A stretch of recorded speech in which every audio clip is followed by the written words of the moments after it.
down the hammer and pick up the pencil.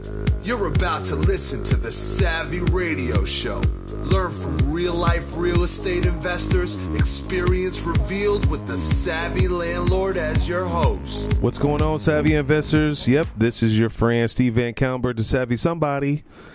And I'm out in the trenches doing it big, or in my mind, I'm doing it big. But anyway, I came across one of my homeboys, and he was having some issues with contractors. The name of this game is dealing with people in general. Real estate is people, okay? The things that I figured out real fast, and that doesn't make me anything special, was contracting and money. Contracting and money and deals. If you want to go big or get big and do it big, you got to learn how to deal with people, which is AKA contractors, and it's also bankers and deals. So, that's another episode at another time. But my homeboy just got new into the game, and we've been hanging out, and he was telling me his struggles with this contractor. And I just shook my head and I said, hey, man, welcome to the game. And so we were going through some stuff, and I just was teaching him how to deal with contractors, how to just to deal with them. And I wrote out these three things. I wrote out 1, think of yourself first. 2, mitigate, get to the issue fast and crush it. And 3, have a contingency plan. Yep. That's what I wrote down for my homeboy, and I'm going to break it down for you right now. First of all, you got to think of yourself. I know you got to treat other people the way you want to be treated. Listen, people don't treat you that way at all. I heard this thing, you heard me talk about it a long time ago, called the platinum plan, not the gold plan or the golden rule, the platinum rule. Treat other people like you would want them to be treated beyond it. But listen, scratch that. That contractor is thinking of himself. The reason why that contractor is not on your job or said that he's going to finish your job, because he's out looking for another job for himself. And that's okay. If you understand the game and how it works, you won't get mad. But you got to think about the next time you're dealing with this deadbeat contractor, what's the money? How much money are you willing to spend? Now, here's just a quick ratio. You can hire somebody $20 an hour, and they can throw up a door in, say, 3 hours, exterior door. An average, I called around the other day, and I called 2 contractors, handyman or trim carpenters, or whatever you want to call these gentlemen that carry a belt with a hammer on. I was like, sir, how much do you charge to swap out an exterior door? Both gentlemen said $150. So there you go. There is your gauge. You got to ask yourself, think of yourself first. How much is it going to cost me, and what am I willing to lose? What's my time worth, and what's the quality of the work or what I'm trying to do? And so this is just a real fast, hard, fast rule. So when I'm analyzing something, so let me give you something that just happened to me just now.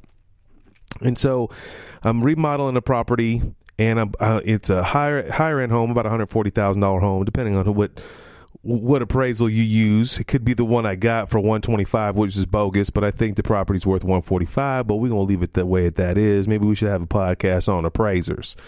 So it's an upper level home. It's going to be about a $1,300 a month rental. And I'm digging and rehabbing. I was like, this time I'm going to step my game up, VC, and I'm going to put in granite. So I got granite going down, and I budgeted in my mind $1,200. And I got a price for $1,750. And I was like, what? My mind was $1,200, but it came down to $1,700. So first of all, my staff, the lady that runs the office, she's like, I need approval today for this amount of money. And I reply back, what's the square footage? Again, what's going on here? What's the quality? What's the time, and how much it's going to cost? So you just don't want to just say, here's the number. How do you arrive at that number? That's the first thing. First of all, there's a pretty simple matrix of putting granite into a property. It's by square footage. So what's the square footage? So the lady didn't know. No one knew. Even the contractor that contacted this granite specialist So I call my GC that's doing the job, and I was like, bro, how much square footage? I don't know. Well, there's your problem right there. You got to think, first think of yourself. See, my lady that's running the construction didn't know the square footage. The lady that hired my general contractor, so I'm like 3 layers down, and none of those people, my lady that hired the contractor, didn't have the square footage. She just had the price for $1,750. Then the contractor himself that's on the job, doing the job, and subcontracted out to the granite guy, and he didn't know the square footage. I was like, oh, hell no. No, you got to think yourself. People are spending your money. When they spending your money, you got to jump up on this deal fast. I call the dude straight up and I introduce myself. Hi, my name is Stephen Van Kammer. Do you know who I am? And I'm not trying to be arrogant, y'all. You gotta. If you're a real estate investor, you gotta have some swagger. Like, you gotta have some clout in your mind, even in your own mind, that hey, this is your money. We're talking $1,750, $1,750. Where's this going, sir? Hey, do you know who I am? And he came. Yeah, I said, yeah. You just remodeled an apartment building for me. You did my own crib. Do you know who I am? Yeah, okay. So I just real quick, I just wanted to set the pace, and I was like, well, and without even getting in confrontation, I was like, sir, how many square foot? And he's I think I'm looking through the papers. I think it's 40 square foot. And then, it's 42 square foot. I was like, okay, how do we arrive at that number? Well, $250 for the drop-in sink. Man, I can get that on eBay. Again, somebody spending out my own money. And then he goes, that sounds like it's about $40 a square foot. Whoa, homeboy. And he's like, oh, no, that's $35 a square foot minus the drop-in sink. And I was like, okay. So I like, man, something's not right. And the good dude goes, well, what number are you thinking about? So right there, just me questioning him, I'm already negotiating. And I said, I was thinking 1,200. So 1,750 down to 1,200. And so he fires back, man, I can take $100 off. I was like, man, I said, yo, let's do 15 flat. I learned a 15 flat from RC Cars when they raised them. Anyway, they get to that another day. I said 15 flat. And he said, I can't do that. How about 16? And I said, okay. So now here's the point, though. It was $1,750. I could have saved some money on the sink, and I got it down $150. Now, like, come on, y'all. You're like, dang, Van Kammer, you cheap? No, I'm not cheap. Someone's spending my money. Not my money. It's the bank's money, because I borrowed the money. And I'm using bank funds that I'm paying interest on. All right, let's just get it big deeper. Now, that sounds great. That's the story, right? Nope, that's not the story, people, investors. I was hot. I said, I had to stop for a moment. And he's like, you want me to do the job? And I said, and see, I'm in the middle of this job, and I'm trying to get this done by November 1st. And I said, yeah, go ahead, man. Go ahead, do the job. So I text the contractor, the GC that's on my job, the granite 1,600. I text my office, hey, the granite 1,600. But see, that's not where I stopped right there. Remember, number one, think of yourself. So what I did was I called another homeboy, a general contractor that I know and I love. And I was like, yo, what are you paying for granite right now? He's like, $25 a square. And when I run the numbers, 42 square foot at $25 a square comes $1,050. You hear me? $1,050. So I was like, yo, send me that contractor that does $25 a square. So then I had to pause for a minute, and I got a little juicy. $25 a square, I'm paying $35. So I had to pause for a minute. Now I went back to my matrix: money, time, and quality. So I'm in the middle of a job. I got stung for $35. Not stung. I paid $35 a square foot. And I stopped the numbers. If it's $1,600 minus $200 for a sink, that's usually what I would pay for a high-end, high-dollar sink. Drop in Big Daddy with the foam all the way around it, the rubber sink on the bottom with the baskets. But, the guy didn't do it. See, that's where I failed right there. So I probably paid about $400 more than another investor. But see, it's the quality. When my homeboy went back to his office and he sent me the contractor that he uses for $25 a square, rumor has it they tear crap up. So It's, again, when you hiring a contractor, you're dealing with a contractor, you're in a conflict with a contractor. What's the money? What's it worth? The time for you, and what's their quality of construction? If they're overcharging and they do horrible work, what do? You fire them quick. Okay. You got to master this game. Contractors is the biggest part of this game. I wrote a book on it called How to Hire Contractors. It's a green book. Man, I'm doing a plug. What up? Sponsored by the Savvy Investors. No, for real. I wrote a book on it because I met this gal and she got hurt by contractors. And I just got stung. I could have got it done for about $1, and I could have got that sink for about $100 on eBay or Amazon. And technically, in my mind, I lost $500. So number one, think of yourself. Number two, okay, get to the issue, mitigate the issue. What I'm saying is get to the point, find out if some contractor is causing beef in your life, it's an issue, and you got to jump on it before it unravels. So one, think of yourself, what's going to happen. Two, mitigate, get it rolling now before the tables turn. Okay. And you want to get everything in writing. So, old school back in the day when I was GC in general contracting, if you don't know what GC means, you as a real estate investor, you need to drive to Walmart and buy a statement book. Go to the office section in Walmart or Target or somewhere. They even have these books, I think, in grocery stores that have a carbonless copy little notebook. And I learned this lesson the hard way. Contractors forget real fast, where they came from, right? Where they came from. Like, I don't want to get, I'm hot right now on contractors. I don't want to get all, man, I want to kill somebody right now. But I'm just saying, I got a few names that's popped in my mind. But, you need to protect yourself before it becomes a problem. So anytime you do anything, you need to get it in writing. I know it's so simple, and that contractor may text you and they may not. They may email you and they may not. But what you can do is go to Walmart in the office section and get a statement book. And then when the contractor's walking through, you write down what you say and what you want and what your expectations, and you write down what he says and what he can do.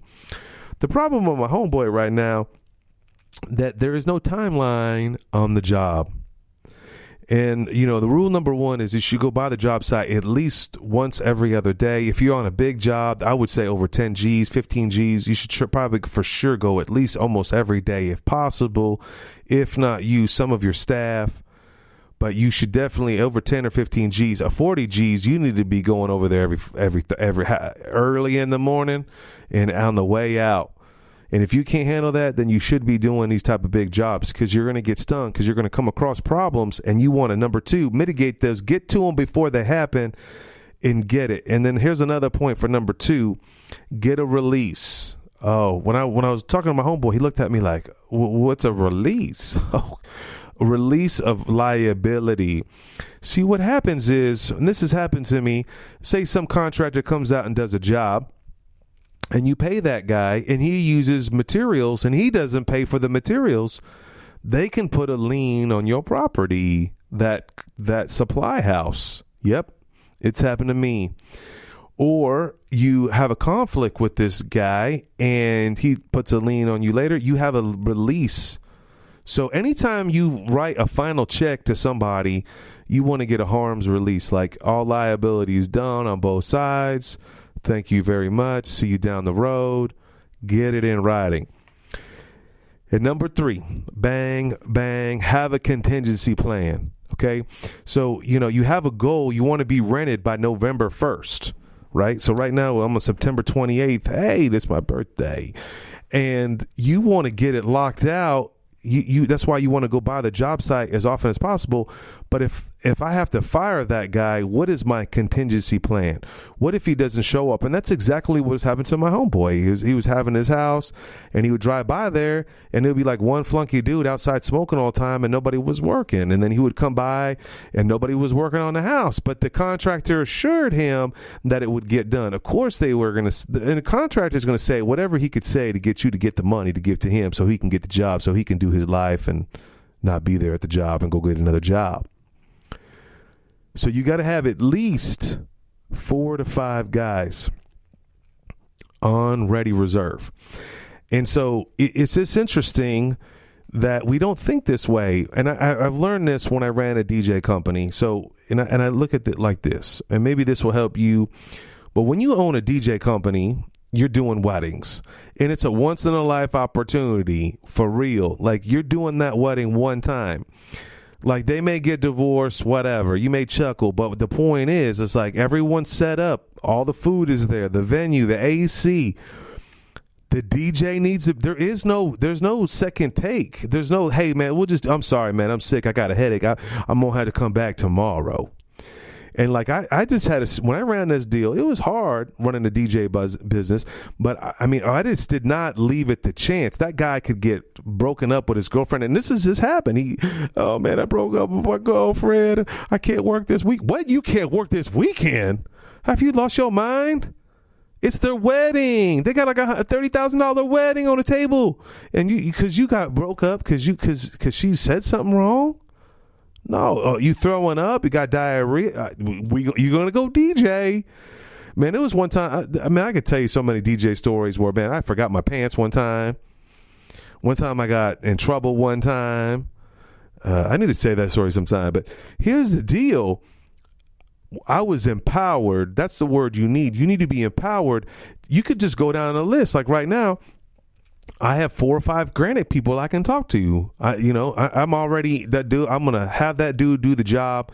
I've given that dude probably about $15,000 worth of business, and already I'm going to clip him because he got sly, right? He got in, and my staff, the general manager said, okay, hey, I'm spending someone else's money. I'm not going to really double check it.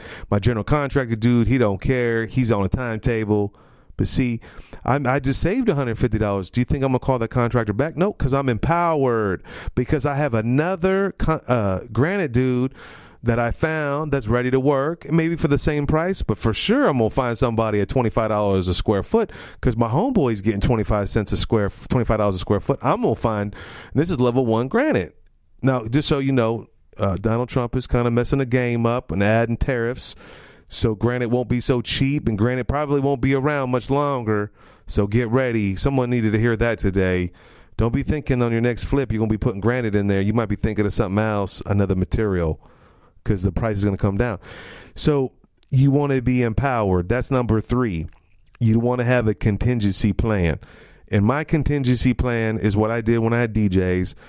First of all, I had a rule. If you call me on Monday, the week of somebody's event, and you try to not do that event, you're fired. I mean, I'm not trying to be mean. I'm just like, I can't have that type of stress.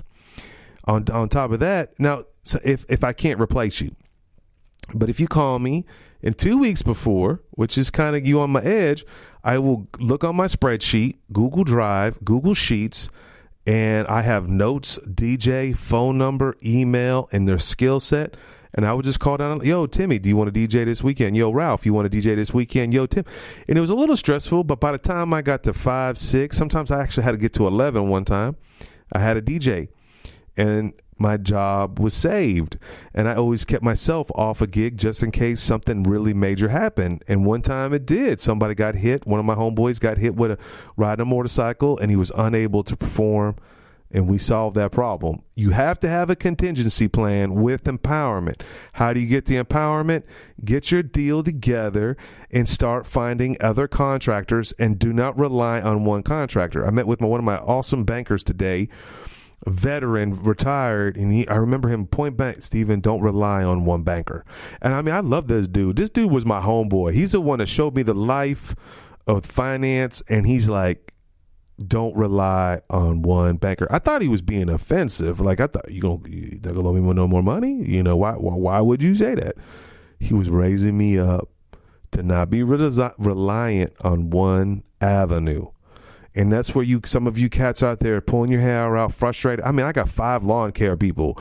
For fun, I'll pass on one lawn care dude. He'll get juiced up and he'll call back and he'll be upset. Why? Well, what happened to that job? Well, man, it took you 5 days to get that lawn cut. You are paying money So how do you know the question you should be asking? Okay, Van Kallenberg, dude, you sound like you know what you're doing.